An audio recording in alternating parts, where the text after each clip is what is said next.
ito naman talaga ang tanong ng marami. Bakit daw si Catherine kapag tinititigan nila ang mata ngayon ay parang meron pa rin hinahanap, parang may lungkot.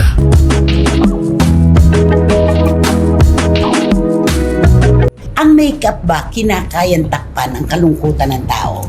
Nako, hindi. Kung si lalaki ay parang nakamove on na, parang siya pa yung napag-iwanan ngayon.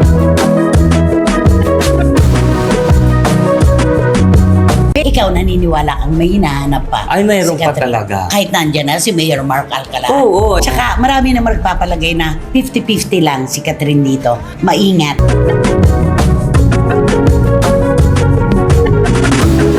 Sa palagay mo, sino sa kanila ni Maris ang kumbaga tititigan ng ABS-CBN o titingnan lang?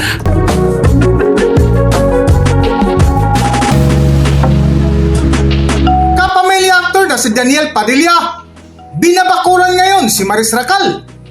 Catherine Bernardo, napansin ang kalungkutan.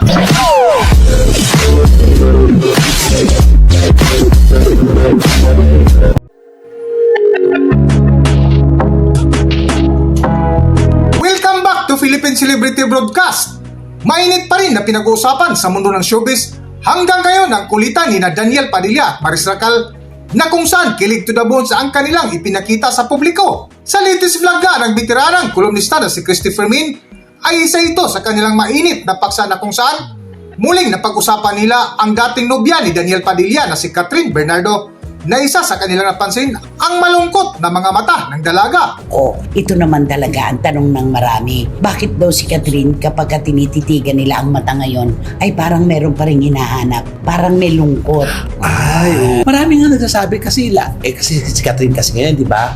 Parating postura. Ay, oo. Glamorosa lagi siya eh. Pero sa kabila ng pagiging glamorosa niya, meron talagang kulang at kulang sa kanya. Kasi kung si lalaki ay parang nakamove on na, parang siya pa yung napag-iwanan ngayon. May tatanong ako sa iyo dahil napakagaling mong mag-makeup. Ang galing-galing mong mag-makeup. Alam niyo po mga kachika, si Romel Chica ilalaban ko sa mga salon owner dyan. Ang makeup ba kinakayang takpan ang kalungkutan ng tao? Nako, hindi. Hindi pwedeng. Sa mga mata? Sa mga mata, hindi. Panandalian sa picture, makikita mong glow. Pero kapag tumatagal, lumalabas pa rin ang mata, nangungusap talaga. Lungkot. Ay. Hindi nakakayang takpan. Hindi na kayang Lagyan ng takpan. duay, or- Ay, hindi rin. Kahit lagyan mo ng contact lens, iba pa rin kasi yung ikot ng mata kapag malungkot ka. Oo. At hindi nagsisinungaling ang Ang mga mata. Oo. Sa mata mo makikita. Totoo yun. Ang Diba? tunay na saloobin. Diba? Ikaw naniniwala kang may hinahanap pa? Ay, mayroon si pa Catherine? talaga. Kahit nandyan na si Mayor Mark Alcala. Oo, kasi nakita naman natin, di ba? Parang, kasi katulad ganyan kay Mayor Mark Alcala at saka siya, parang hindi naman nila inamin dalawa eh. Puro Wala na pa. kasi- Wala pa Oo, admission. Wala Oo. pa. Puro pa kasi mga chismis, puro mga nakita sa ganito, nakita sa ganun, puro walang mga resibo. Kaya tingin ko dyan may inaantay pa siya. Kaya pigil yung pag-amin. Oo. Tsaka marami na magpapalagay na 50-50 lang si Catherine dito. Maingat. Maganda na rin. Diba? Oo. Kasi pinapalagay ng marami na baka mapasama siya isa sa mga, di ba? Oo, at saka Ay, kasi mahirap kasi oo. sa babae talaga, lalo nang galing ka sa sitwasyon na gano'n, tapos iibig ko na, may trauma ka eh. Oo. Ayaw mo na, sa susunod kong relasyon, dapat manalo ko, hindi ako talo. Oo. Laging gano'n, May paghamon. May paghamon sa kanya, kaya natatakot siyang oo, hindi. Talagang hati talaga siya, oo ba ako, hindi. I-announce ko ba to, hindi. Kailangan sigurado na ako na itong lalaki ito na talaga ang magiging boyfriend ko ng mahabang panahon. Saka yung tanong na, ibibigay ko ba ang lahat sa kanya? Ayan.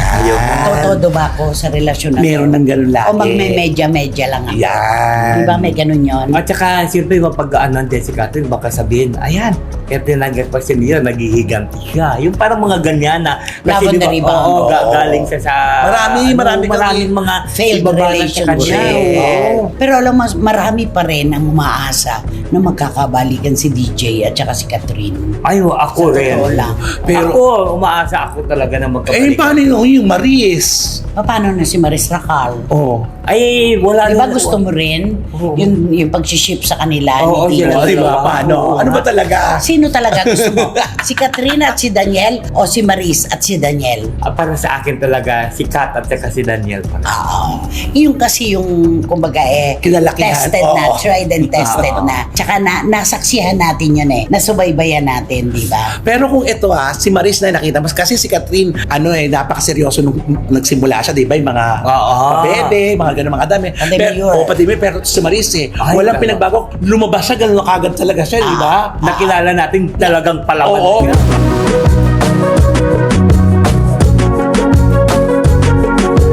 Sa patuloy nga ng kwentuhan ni Nanay Christopher Min, ay napatanong sila ukol sa dalawang aktris na sina Catherine Bernardo at ang naliling ngayon kay Daniel Padilla na si Maris Racal kung sino ang titigan ngayon ng kapamilya ni Twerk para bigyan ng pansin.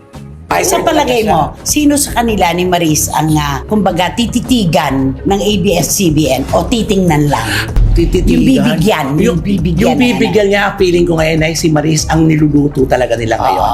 Bakit? Kasi si Catherine, narating niya na Dumating na doon. Dumating na doon na hit niya na yun Hindi na may hit pa ulit yun. Kundi ito si Maris, ito yung makikita mo na ito ang susunod na makakahit. Pwede pa to. Correct. Oo. Ano to? Issue ba ito ng pakinabangan? Di ba gano'n naman lagi na kung sino yung kung saan mo nakikita yung artista mo na ito magiging big star. Pwede pang pakinabangan. Pakinabangan ito. Na mas mahabang panahon. Mas mahabang panahon kasi nakita mo kung paano nila i-groom mo na nabalik ng 360, di ba? Ang galing ng pagkakaano At saka si Maris kasi may iniwan na tatak sa publiko na nung siya'y nagkamali, nag-open up siya, nangingi siya ng sorry. Hindi po makakalimutan talaga ng ating mga kababayan natin yung ginawa ni Maris. Si Catherine hindi masyadong Walang ganon. Wala salita siyang na ganyan. Wala lumalabas pang sa ganon. kanya. Wala. Oo.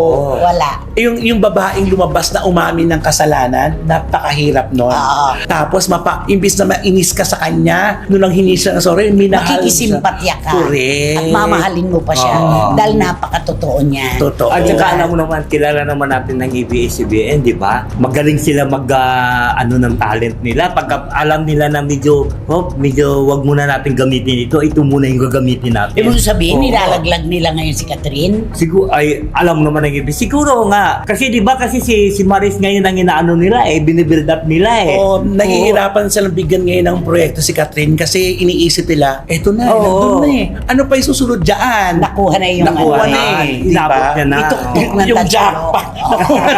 Nahit na niya. Nahit na yung jackpot. jackpot na Si Maris nangangarap na lang. Oo. At napakagaling ng bata. Ay, oo. Ay, saan mo isala? Kaya nakita mo yung mga proyekto niya, di ba? Nagpapakita ng talent lagi niya. Totoo. May bagong pinapakita.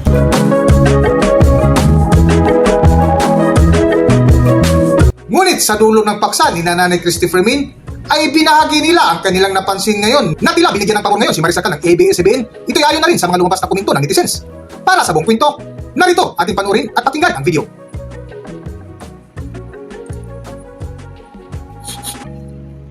Ayoko sanang pakinggan yun Yung parang mas inaay ngayon ng istasyon, ng network, si Maris. Pero mga tao nagsasabi, di ba? Oo, at saka sa nakikita natin mga proyekto ni Maris na sunod-sunod, Panalo lahat. panalo lahat. Oo. So after ni Incognito, di ba? Sunod-sunod na yung mga project. Pag nagtapatan si Catherine at saka si Maris, mahihirapan din si Catherine, Ay, oo. Mahirapan din siya, Nay, kasi parang iba kasi na ang atake nila Magkaibang level. Magkaiba ng level, tapos iba silang umatake. Oo. Kaya pero talaga magkakaroon talaga ng kompetisyon. At saka alam mo, si Kat at saka si Maris, palalakarin mo, lahat ng tao titingin kay Maris. Bakit naman? Yung palalakarin na talaga, ha? Pagsasabayin. Pagsasabayin mo sila. Marampa. Oo, katulad dyan, pupunta sila ng mall, di ba? Yung mga sabay silang pupunta sa mall. Talaga, tingin ko lang, maraming lilingon kay Maris. Malakas ang kapil ng bata. Oo. Sobrang Oo. lakas. Kahit sa kalalakihan, ang lakas-lakas na kapil niya. May ano siya, Sobra. yung may landi pag tinignan Hindi, mo. at saka ngayon, ang mga kabataan lalaki, mga Gen Z, Oo. sino ang gusto mong artista? Sino wini-wish mo na makasama? Maris Racal. Correct. So, Di ba? correct. Yun. Akala ba nyo nakasira kay Maris Racal yung kay Rico at Hindi. saka yung kay Anthony Jennings at ngayon kay Daniel? Imbitasyon yun. Correct. Di ba? Lalo na sa mga kalalakihan. Ay, oo. Mm. At saka saka iba talaga yung dating ni, ni Maris. Pang girlfriend material. Pwede mo isama kung saan-saan. Alam mo yun, yung ganon. Si Catherine, Ay naku, si Catherine kasi nasanay kasi doon kay Daniel nung unang panahon Nung unang panahon. Hindi mo pwedeng isama na hindi mo sa pwede isama kung saan-saan at kailangan pag isinama mo sa kung saan-saan, nakabalot siya. Diba? Ay hindi na balot si Catherine Oo, hindi ngayon. na siya balot po. Ibig sabihin, parang lipas na yung ng tao sa kanya. Hindi ka tulad kay Maris na talagang may sila, Walang mag-HR pakialam. turning talaga sila. Tumakbo. Palaban Diba? si Maris, palaban. Oo, na may respeto yung eksena. Yes. Diba? Maganda yung pagkakuha. Saka magaling umarte talaga to si Maris. Magaling. May Oo, talent magaling. talaga. Tsaka yung... Oo, yun. At saka magaling kumanta. Oo. totoo ka. At na-express niya ang sarili niya sa salita Ingles, Tagalog, at meron pang ibang mga lingwahe alam. Oo. Nakakatuwa siya. So, paano to? Mukhang lumayo ba tayo sa may hinahanap ang mata ni Catherine? Ba't nauwi tayo kay Maris? Oo nga. Kasi nga, di ba, na-ship nga si Maris kay Daniel. At saka maraming mga naglalabas sa TikTok, di ba? Lagi sila yung magkasama, kadikit, gano'n. Kaalagaan Correct. daw. Ayan. Tingnan So, natin. Hanggang dito na lang muna ang ating video at kung nagustuhan nyo, huwag kalimutan mag-subscribe at pindutin nyo na rin ang notification bell para ma-notify kayo sa ating susunod na video. Maraming salamat!